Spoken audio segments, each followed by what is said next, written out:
मोर नुआ ब्लॉग को स्वागत। देखो ये लेबर खटी खटी बर्तमान चाउल गाड़ी आसिक पूरा थका लगा शोई पड़। ये पिलाटी आमर ये 2 दिन भर बाहर हो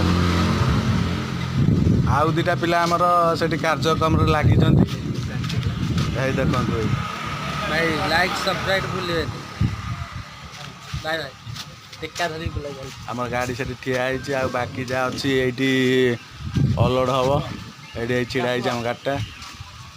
जय जगन्नाथ मोर नुआ ब्लॉग को फिर स्वागत। नेक्स्ट वीडियो देखा जय जगन्नाथ मोर नुआ ब्लॉग को स्वागत।